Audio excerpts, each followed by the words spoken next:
हिमाचल तहलका न्यूज में आप सभी दर्शकों का बहुत बहुत स्वागत है। चलिए शुरुआत करते हैं इस खबर की। तो देखिए, ठियोग से विधायक कुलदीप राठौर ने सदन में उठाया सेब का मुद्दा। नियम 61 के तहत उठाया यह मामला।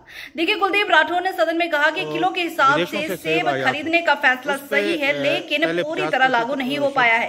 ये फैसला टेलीस्कोपिक कॉटन अभी बाजार में चलन है और इसको लेकर भ्रम की स्थिति। प्रदेश के बाहर की मंडियों में इस तरह की व्यवस्था नहीं है। कई बागवानों ने प्रदेश के बाहर सेब बेचा, जिससे राज्य सरकार को भी नुकसान हुआ और करोड़ों की लागत से हिमाचल में मंडियां विकसित हुई है। कुलदीप राठौर ने कहा कि खेती का जो फायदे का सौदा नहीं रही, लागत बढ़ती जा रही है और लाभ कम मिलता जा रहा है। सरकार को गंभीरता से विचार करना चाहिए और बागवानों जो है वो उनकी बचाने की जरूरत है। और केंद्र सरकार ने विदेशों के जो सेब है उसके आयात पर ड्यूटी घटाई, जिसमें कि 70% उसे किया जाए। विपक्ष भी इस पर सहयोग करे और साथ ही साथ इससे बागवानों को नुकसान भी हो रहा है। वहीं सेब के मुद्दे पर बागवानी मंत्री जगत सिंह नेगी ने सदन में कहा कि वजन के हिसाब से सेब बेचने का जो फैसला है वो पूरी तरह से लागू नहीं है, सख्ती से लागू किया गया है फैसला और सभी फलों को वजन के हिसाब से ही बेचा जा रहा है। और आज तक जो सेब है वो बागवानों को इतने ही दाम नहीं मिले। नियमों की उल्लंघना पर अब आढ़तियों पर 22 लाख रुपए से ज्यादा का जुर्माना किया गया है। तो चलिए आपको दिखाते हैं कुलदीप सिंह राठौर क्या कह रहे हैं इस मामले को लेकर। का आभारी हूँ कि उन्होंने जो बरसों से मांग थी किसानों और बागवानों की, आज उस पर मोहर लगाई।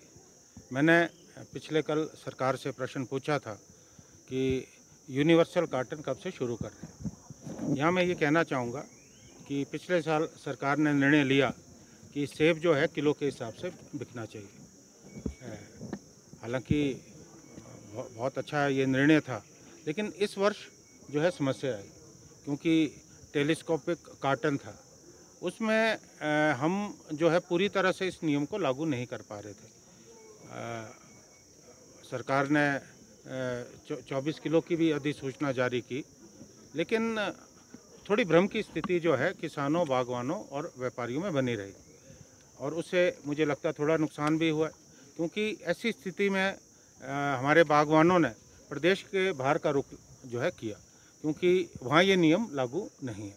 और हमारी जो सेब की मंडियाँ हैं उनको भी मुझे लगता है नुकसान हुआ और सरकार को भी जो है परोक्ष रूप से जो है इसका नुकसान हुआ, क्योंकि ये ऐसी स्थिति थी, इट वाज बियॉन्ड कंट्रोल।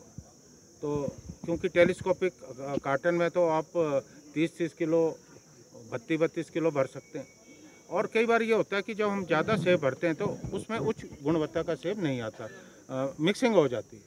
तो मेरा ये प्रश्न था कि इस भ्रम की स्थिति से बचने के लिए और बागवानों के फ़ायदे के लिए ज़रूरी होगा कि हम जो है यूनिवर्सल कॉटन लेके आए। हालांकि 2012 में जब श्रीमती विद्या स्टोक्स जी बागवानी मंत्री थी, उस वक्त जो है निर्णय लिया गया था कि हम यूनिवर्सल कॉटन जो है शुरू करेंगे, और उस पर सरकार ने जो भारत पैकेजिंग जो एक संस्था है उनसे निर्माण उन्होंने बनाया भी था। ये उसमें सरकार ने लगभग 11 लाख खर्च भी किए थे, लेकिन उस वक्त ये निर्णय लागू नहीं हो पाया। और आज माननीय मंत्री जी ने जो है सदन में घोषणा की कि अगले साल से यूनिवर्सल ग्रेडिंग है ना कॉटन जो है वो मार्केट में लॉन्च होगा, और निश्चित तौर पे एक क्रांतिकारी फैसला है। पिछले साल किलो के हिसाब से और अगली बार हम यूनिवर्सल ग्रेडिंग जो है कॉटन वो मार्केट में लाएंगे, और मुझे लगता है कि उससे सारी स्थिति जो पिछली इस बार जो कन्फ्यूज़न की स्थिति रही वो बिल्कुल ख़त्म है। सर, आपने बात कही है कि किसानों